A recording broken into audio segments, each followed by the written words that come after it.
Super Mario Galaxy came out in November 2007 for the Nintendo Wii. In other words, almost 17 years ago. And after almost 17 years, Super Mario Galaxy is still one of the most beloved games in the entire Super Mario series. This because of its atmosphere, unique mechanics, visuals, and of course the beautiful music. Lately we've gotten a lot of different Mario games, and by a lot I mean a lot. So that we for example get a limited collection of Super Mario 64, Super Mario Sunshine and Super Mario Galaxy, called Super Mario 3D All-Stars. Super Mario Galaxy holds a very special place in my heart, and that's why I wanted to look back at this game, since it's already been 17 years. So in this video we'll take a nostalgic journey back through space to see what made Super Mario Galaxy a real timeless classic.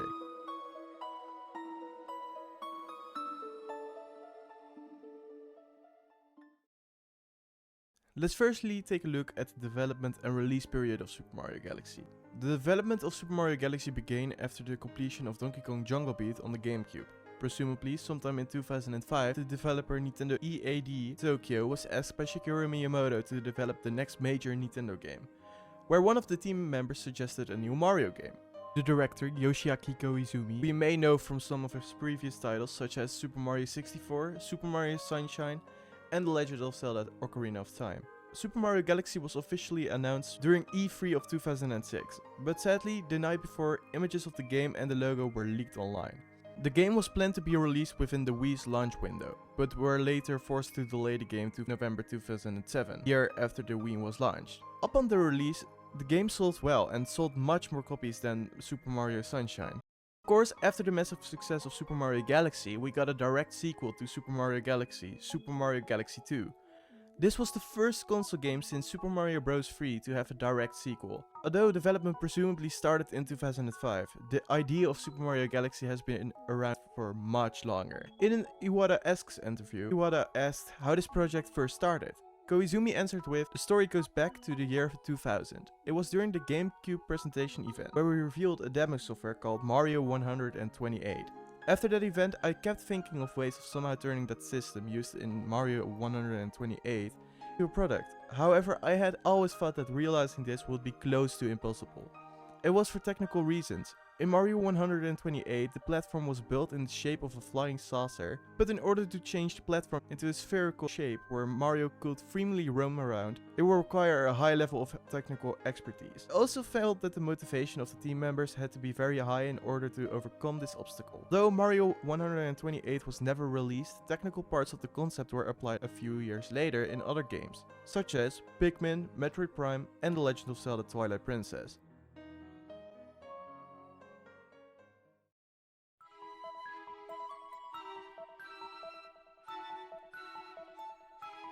I think by now we all know the story of Super Mario Galaxy.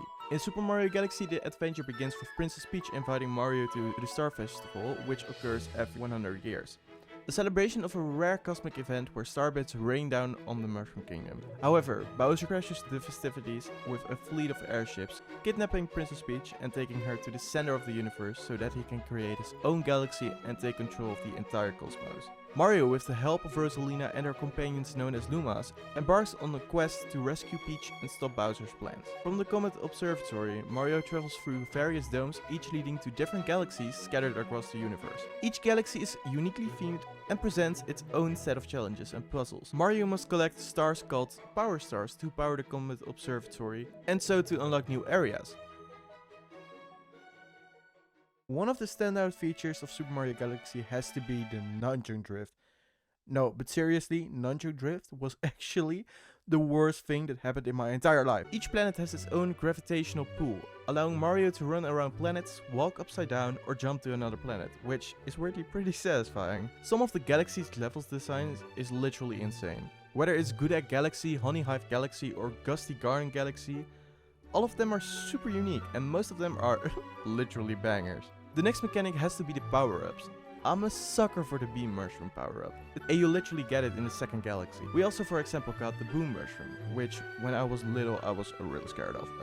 We are not going to talk about that. And lastly, the Comet Challenges. As you progress through the game, at some point you can encounter Comet Challenges. Most of them are extra difficult or have a time limit to clear the level.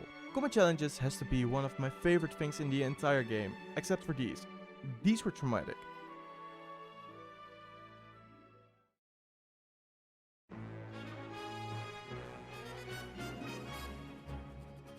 The music of Super Mario Galaxy is simply astounding and iconic, and plays a huge role in defining the game's atmosphere and emotional impact. The soundtrack is a masterful blend of orchestral compositions that perfectly complement the game's cosmic theme.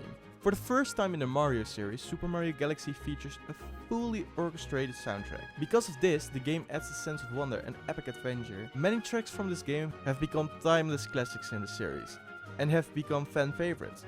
And you already know which theme is the most iconic, Gusty Garden Galaxy theme, which even got another version in the credits of the Super Mario Bros. Movie, where I almost shed a tear. But to name a few other bangers, Star Festival, Space Junk Galaxy and Family, which Family holds a really special place in my heart. I got this game from my grandma when I was 6 or 7 years old, and this was her favorite song, along with the Star Festival, so these songs really hold a special place in my heart. I think that is why the music of Super Mario Galaxy is so special, because many people have so many fun and maybe sad memories with a certain song, and the OST of Super Mario Galaxy really captivates that. Super Mario Galaxy OST has left such a lasting impact, and the soundtrack of Super Mario Galaxy is just simply a masterpiece that significantly contributes to the game's charm and immersion. Its combination of orchestral brilliance, memorable melodies, and emotional depth makes it one of the most beloved soundtracks in video game history.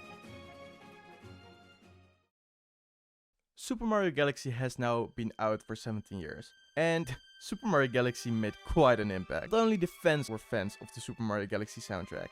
Upon release, the soundtrack received widespread critical acclaim, viewers praised its richness and depth, but were also fans of the games itself. The music's ability to evoke emotion and enhance the gaming experience was being recognized, contributing significantly to the game's overall success.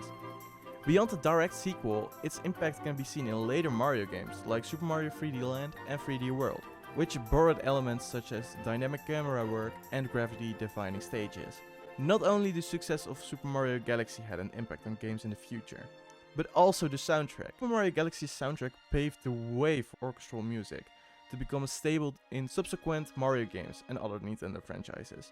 Titles like, of course, Super Mario Galaxy 2, Super Mario 3D World, but also even the Legend of Zelda Skyward Sword had orchestral music. Furthermore, Super Mario Galaxy pushed the technical limits of the Wii, showcasing what was possible on the hardware. It's actually quite impressive how they managed to make the game look so good in 2007 visual-wise.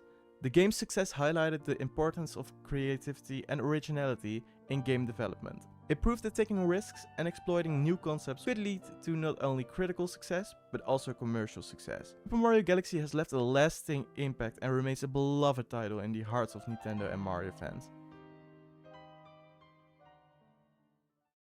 And that wraps up our look back at Super Mario Galaxy. Even after nearly 17 years, the game remains one of the best in the entire Super Mario series. Its innovative gameplay, good-looking visuals, and unforgettable music have left such an impact that continues to influence the game industry today. Super Mario Galaxy not only redefined what a 3D platform could be, but also inspired countless developers and Nintendo themselves to push the boundaries of creativity and design. Thank you so much for watching this video. I know my last video was half a year ago. I got really busy with school, work and other personal things, but I hope I can create a sort of rhythm in my upload schedule really soon. If you liked the video, please like the video and subscribe. I'd love to hear your favorite memories of Super Mario Galaxy in the comments. And hopefully till the next video. Goodbye!